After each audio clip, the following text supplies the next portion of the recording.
Hello, kids. I'm Dr. Gorilla. This is my assistant, Mr. Elephant. Ah! Hello. And today, I'm going to ask you a question. What are you thankful for? It can be anyone you know, like a family member or a friend,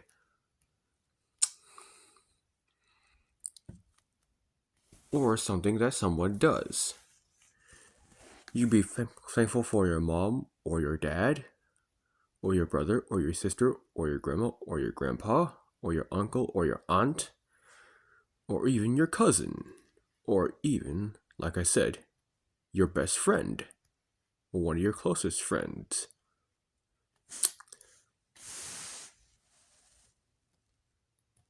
And I'm thankful for Simba for taking his place in the circle of life.